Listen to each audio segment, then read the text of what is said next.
sudah siap di depan layar kaca Anda tentunya, dan saya Kak Rose juga sudah siap menemani Anda di acara Rumpi Pikiran. Ditemani oleh Dani di pojok sana, dan tentunya juga sudah hadir beberapa bintang tamu yang akan berbagi ceritanya seru-seru hari ini. Yang pertama ada Om Roy Martin yang selalu ganteng. Apa kabar Om? Baik. Om, kita mau bahas tentang cerita-cerita horor ya Om ya. Hari ini Om datang sendiri aja kan? Gak ada yang nemenin ya? Tapi nanti ya kita kebocokan dulu untuk membahas apa yang lagi ramai terjadi di luar sana, menarik perhatian publik, baik itu untuk hal-hal yang datang dari dunia nyata atau dari dunia maya. Ini yang masih ramai adalah berita tentang mantan istrinya Andre Taulani yang dilaporkan oleh mantan ART-nya begitu atas dugaan kasus penganiayaan. Kemarin ya setelah sempat ramai itu di-share di sosial media thread oleh diduga itu adalah agen ART-nya. Kemarin akhirnya resmi dilaporin gitu ya, dan ada press conference-nya. Coba kita simak sih press conference-nya, dia cerita detail kalau dari sudut pandang dia itu gara-gara apa sih dia dimarahin. Dia bilang katanya gara-gara nggak nutup gorden, nggak buka gorden dan lupa nutup kamar mandi gitu ya, dan dipukul beberapa kali menggunakan sapu lidi katanya gitu. Terus dia bilang bahwa di rumah itu masih ada 2 ART lagi, dan dia adalah yang terlama. Terlama aja belum ada sebulan ya dia kerja ya. Jadi KTP-nya masih ditahan, gajinya juga belum dikasih. Oke, kita lihat cuplikannya berikut ini.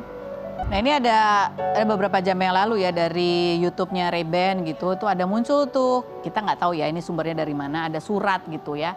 Kalau tadi dia bilang kan masih ada 2 ART lagi di situ yang masih lebih baru dari dia. Jadi ini suratnya kalau dari tulisannya, Pak saya diancam sama ini, jangan ikut campur, padahal saya ikut dengan mbak saya sendiri melakukan kekerasan, penganiayaan, ada buktinya, dia melihat katanya dari surat ini ya, walaupun kita nggak tahu ini siapa yang mengirim surat, tapi ini ada gitu ya.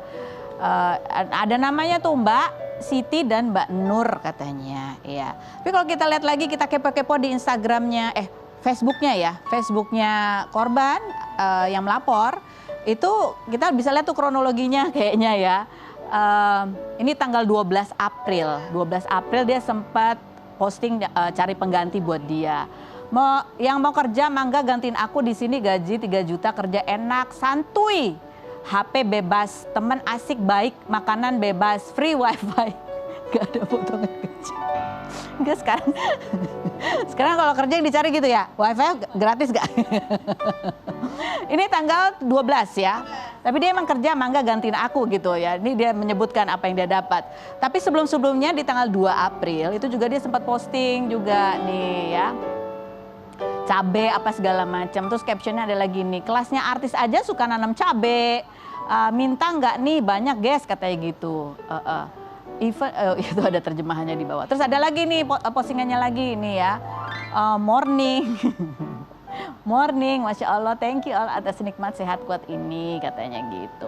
Ini masih di awal-awal ya, ini masih tanggal apa? Ini 12 April.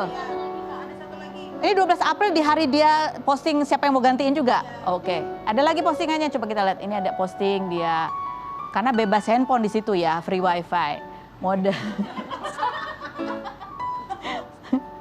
Mode Sultan yang gal 3 langkah kaca gede-gede dindingnya katanya gitu. Ini ya, kalau di sini akan kita nggak pernah tahu keseluruhan ya. Ya itulah kurang lebih kronologi. Ini baru sebentar banget gitu. Terus nggak berapa lama kejadiannya terjadi di tanggal 28 April gitu. Nah kalau dari berita terupdate-nya dari pihak kuasa hukumnya Erin, mantan istrinya Andre Taulani itu mengabarkan hari ini jam 5 mereka akan menggelar press conference.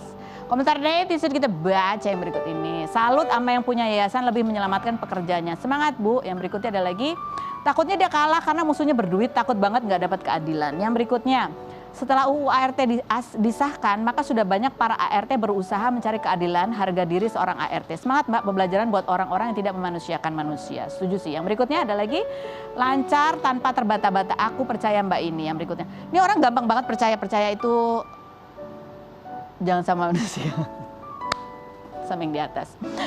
Tapi ngomong-ngomong soal undang-undang ART ya, aku belum baca juga sih undang-undang ART. Ada nggak di situ free wifi dan bebas?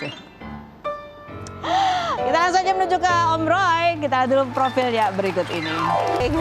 Ini kita mau membahas dari cerita anak-anak yang memberikan kesaksian. Katanya Gibran itu sampai keluar dari rumah karena nggak tahan diganggu sama yang tak kasat mata. Bener Om Roy? Enggak. Umur dia berapa yang memang harus keluar? Oh iya betul. Dan dia memang lebih nyaman kalau di luar kan. Sendiri karena bisa mandiri bebas, ya. kan. Bebas, nggak ditanya pulang jam berapa ya kan. Tapi ini ada ceritanya yang membuat kita jadi pengen tahu ya. Ada cerita horor keluarga Om Roy. Lihat yang berikut ini. Ternyata Om Roy saking gantengnya bukan saja yang kasat mata ya, yang tak kasat mata juga nempel. Ini jelas fitnah ini. Serius Om? Om wangi apa sih? Kalau panak. Obat gosok ya kalau sekarang ya Om. Obat panu. Jadi ini cerita masa lalu. Udah lama, sekarang udah aman. Udah bersih. Udah sangat bersih. Jadi masa lalu tuh berapa tahun yang lalu kira-kira Om? ya 5 tahun, 10 5 tahun tahun yang lalu, oke. Jadi memang setelah saya pasang, kan cerita si Gading diganggu, si Gibran diganggu, terus kemudian istri saya Ana Maria juga. Kalau Ana itu nggak bisa lihat tapi dia sering dengar, bau dan dengar. Oke. Ketika saya jujur saya nggak percaya tadi, ini berlebihan ini anak. Tapi ketika dipasang rekaman memang ada suara Ana, dan selalu dipanggil. Yang saya heran tuh kok roh halus itu kok tahu nama istri saya gitu, Ana gitu. Itu. Kemudian saya pasang CCTV memang. Ada apa? Dilihat. Memang kelihatan. Jadi kayak dari teman saya duduk di kursi gitu. Bukan. Jadi ada CCTV gitu di dapur. Jadi kayak potong itu begini. Serius? Ini udah jam 7. Jam 7 malam baru jam. Jadi gini, teman saya yang penakut ini dia nggak takut. Dia siang aja dia takut. Dia duduk sebelahnya. Terus dia bangun itu terus masuk ke tembok terus hilang. Kayak gitu. Tapi temannya nggak ngelihat? Dia nggak lihat. Begitu saya kasih tahu teriak-teriak. Jadi nggak kelihatan oleh mata, tapi kerekam CCTV? Iya. Jadi ketika saya lihat CCTV ada gitu, saya samperin, saya pakai air suci gitu, saya cepat-cepat itu di sisi hilang dia. Oh hilang. Nah, kita selalu doakan, saya keliling sama istri saya, sok-sokan juga mengusir, tapi dablek ini roh itu memang agak banyak lah. Agak banyak. Dulu. Sekarang udah. Nggak, tapi Om Roy sendiri kan itu, Om Roy sendiri nggak pernah lihat apa ngerasa apa? Saya gitu? nggak. Karena Om Roy yang bawa. Sekali ya saya lihat gini, saya pulang sama Roman gitu, saya lihat ART saya, tolong buka, tolong buka. Dia acuh aja, dia jalan dia pakai hitam. Dia pakai hitam. Jalannya terisik ya Om? Ya, jalan biasa aja. Dia nggak nengok. Saya pakai, tolong buka. Napak nggak? Saya nggak perhatian. Cuma, tolong buka. Jarak segini lah. Oh iya. Buka. Ternyata. Kurang ajar. Kok dia nggak buka? Akhirnya saya melalui pintu yang lain saya buka. Saya mau marahin kemana sih orang? Taunya di atas dia pakai bajunya hitam, putih. Putih beda. Dia bilang enggak, saya memang di atas kayak gitu. Kayak gitu. Itu dulu. Dulu ya, sekarang sudah nggak ada apa-apa gitu ya. Nggak, tapi Om tadi ada penasaran tadi pakai metronom tuh metronom apa sih Om? Jadi di HP kan ada ghost apa ya? Ada kalau di apa? Oh, ghost detector. Nah, itu kayak di gitu. handphone tapi? Di handphone, jadi kalau kita bunyi kalau tit hijau itu nggak ada apa-apa. Tapi kalau merah tut itu ada intensitas, ada energi di situ. Iya. Gitu. Dan marah itu gitu. Kalau ada dia kadang-kadang marah itu. Kita gitu. usir gitu marah dia. Nah, waktu saya usir sama istri saya sama Gibran, malamnya Gibran tidur, dia dalam mimpi setengah mimpi gitu, dia ditampar aja, jadi dia benar dia tampar, jangan pernah usir saya ya. Takut lari dia. Cakep nggak? Katanya cakep. Om nemu di mana sih? Ya. Nah ini katanya tapi juga. fitnahnya Gibran sama Gading itu fitnah. Katanya selalu nempel di saya. Enggak. Enggak, tapi Om mungkin ada apa susuk-susuk apa gitu nggak sih? Jujur deh. Nggak ada ya. Tapi beberapa yang paranormal gitu bilang selalu ada 2 perempuan selalu ngikutin saya. Ada yang bilang gitu. Saya sih nggak berasa. Nggak berasa ya. Katanya ada 2 perempuan yang ngikutin. Selalu saya. perempuan. Perempuan kan. Kalah Bang Hotman Paris. Tapi katanya kalau pernah waktu itu ada kejadian lagi ada acara, terus tamunya kerasukan gitu, nempel tembok itu benar. Oh, bukan tamu, gereja di gereja. Di kompleks perumahannya Om Roy. Saya bangun bukan gereja kapel lah, kecil gitu. Saya bangun situ, tiba ada orang bule, orang Jugo kalau nggak salah, pakai anak. Anaknya ini katanya sudah digadekan namanya Roro Kidul, katanya. Oh, wow. Jadi ketika dia minta itu diusir oleh romo saya itu, terus dia loncat-loncat kayak macan terus naik ke tembok gitu. Oh. Tapi di gereja, kemudian di Chapel, ya, chapelnya. chapelnya, kemudian disembuhkan lah. Oh. Tapi nggak tahu, ending ceritanya nggak tahu karena waktu itu saya pas nggak ada, tapi Gading sama Gibran ada. Om nggak pernah ngerasa merinding-merinding apa gitu Om? Enggak itu. Nggak ya? Saya merinding kalau ditagih utang. Itu emang lebih serem ya, kayaknya lebih serem banget itu. Kita pengen tahu dong ya, emang rumahnya Om Roy itu kayak apa? Oh, rumahnya itu gede banget tanahnya, astaga. Bukan. Aku pernah mainnya ke rumahnya Om, kesasar loh waktu itu aku. Iya. Ada videonya nih ya, liputan dari Insert, kita lihat yang berikut. Iya. Om, kalau di sini kan sebenarnya 5.000, berapa sih ini 7.000 ya? Enggak lah, 5.000 kurang dan 2.000 udah saya kasihkan, saya hibahkan pada gereja. Oh. 2 gereja di situ saya. Ada 2 gereja. hibahkan. Nah ini kan, dan ini kan anak-anak udah pada gede-gede ya Om. Ya. Jadi tinggal di situ cuman, Saya dan anak berdua. pantesan ada yang manggil-manggil.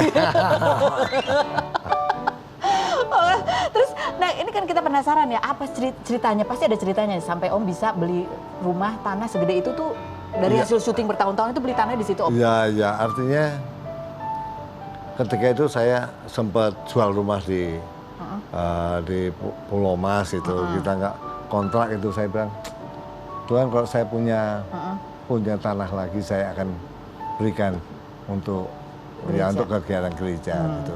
Tuhan dengar, kemudian saya dikasihkan. Ini soalnya tanah ini ada rawa, jadi murah dulu.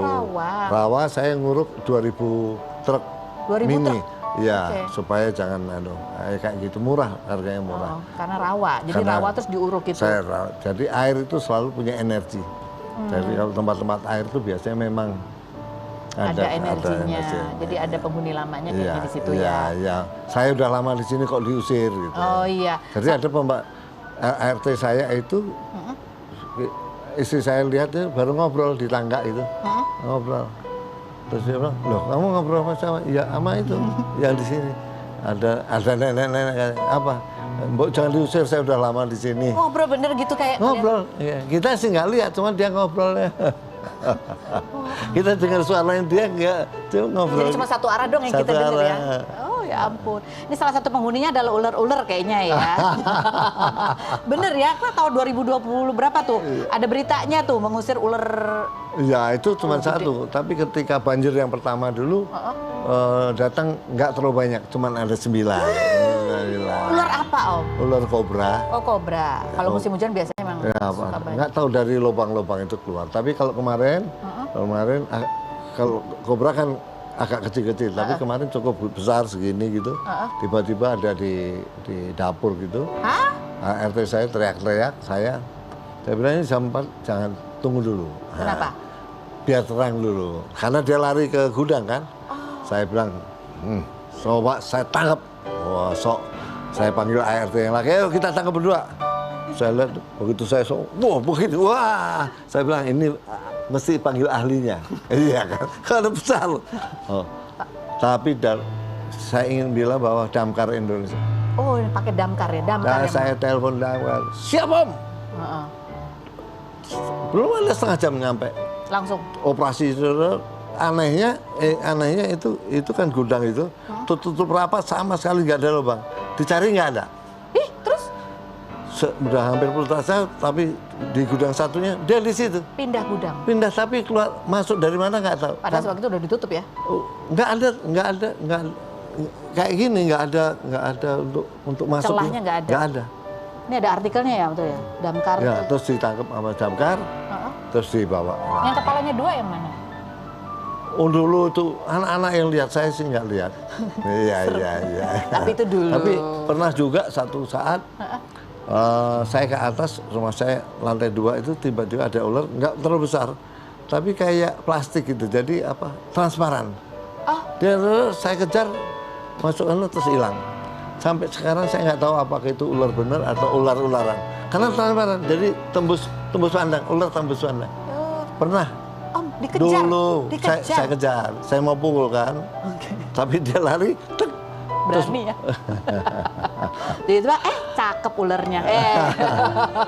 Oke, sekarang saatnya kita tempatkan Om Roy di kursi fitnah atau fakta. Om berani ya, Om berani.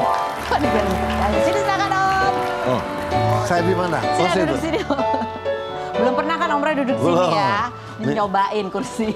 Jawabannya fitnah. Makanya kita mau tanya ini fitnah atau fakta? Om Roy, kalau duduk di sini harus benar-benar jujur untuk menjawab pertanyaanku. Apa adanya? Apakah pertanyaanku ini merupakan fitnah atau fakta? Om Roy dulu waktu muda, waktu tinggal di Salatiga, itu terkenal sebagai preman karena orang baru masuk di daerah pasti akan melewati Om Roy. Fitnah atau fakta? Harus diceritakan dulu backgroundnya. Backgroundnya apa? Backgroundnya ketika itu semangat anti Belanda ada. Jadi saya waktu sekolah, karena Salatiga itu kan banyak tangsi. Iya. Anak-anak tentara pasti nakal. Iya. Jadi setiap saya pulang, saya selalu dikeroyok anak-anak tentara itu. Karena Belanda mukanya. Belanda keok. Nah, berani nggak berani saya harus berkelahi tiap hari. Tiap hari saya berkelahi, bukan saya mau berkelahi. Karena mukanya Indo. Iya, karena Indo itu dipukulin ya saya ngelawan gitu. Lama-lama ya agak berani gitu. Jadi ya kemudian agak nakal gitu ya Kak. Jadi meningkat ya? Meningkat. Makanya ular aja dikejar ya kan? Berani. Fitnah atau fakta Om Roy? Di awal karir tuh masih darah muda, masih bergejolak ya. Mas Roy ini juga pernah ngajakin ribut bos PH karena honor belum dibayar. Fakta. Fakta. Iya. Dia apa? Oh, dulu kan mahal soalnya honornya paling top 5 ya. Ya karena saya merasa direndahkan aja gitu. Saya jadi agak marah lah. Ya pastilah ya, membela hak kan. Membela hak karena udah waktunya dibayar, dia belum bayar, malah dengan omongan agak kasar gitu. Omongannya dia nggak enak. Ya, saya pas saya mau pukul istrinya keluar, jadi saya depan jadi. Perempuan saya nggak mau pukul. Oh, depan perempuan, banget Om Roy. Oke, lanjut Om Roy, fitnah atau fakta? Om Roy itu juga percaya sama adat istiadat, kepercayaan adat istiadat. Makanya gading itu pernah dijual ke orang lain. Ya. Karena wetonnya sama, fitnah atau fakta? Iya. Fakta. Berapa jadi, Om dijualnya? Oh, $1. $1 gitu kan? $1 emas. Yang beli nenek saya. Justru gini, karena wetonnya sama. Kalau kepercayaan Jawa, kalau wetonnya sama itu nanti tuanya berantem. Jadi karena supaya menghindar berantem, dia harus dijual kepada siapa aja. Istilahnya gitu ya. Artinya bukan anak saya dia. Gading itu bukan anak saya. Yang beli nenek saya. Nenek saya dibeli $1 emas dari kakek saya, dari opa saya. Sayang uangnya hilang sekarang, $1 kuno banget. Nah, secara teori Gading itu anak saya tapi sekaligus om saya. Kan anak iya kan? Karena anak oma. Oh iya. Dia kan anak oma saya. Iya. Kan udah dibeli. Kan anak saya secara om ya. biologis anak saya, tapi Gading itu saya harus panggil om itu. Tapi benar, jadi nggak berantem terus? Nggak berantem, benar. Tapi tetap yang ngasuh Om Roy kan? Oh iya. Jadi cuma secara hitung-hitungan ininya. Nipu alam gaib. Oke, lanjut. Fitnah atau fakta Om Roy? Om Roy itu kaget ketika mendengar kabar bahwa Gibran itu susah cari pacar sampai harus ikut aplikasi kencan dulu supaya dapat pacar. Fitnah atau fakta? Fakta. Ketawa. Dia bocorin Kiki Saputri lagi. Tapi Gibran pernah cerita nggak kalau dia? Enggak pernah. Enggak, dia nggak cerita. Tapi akhirnya saya tahu dari Kiki. Om Roy bilang apa? Ya lucu aja.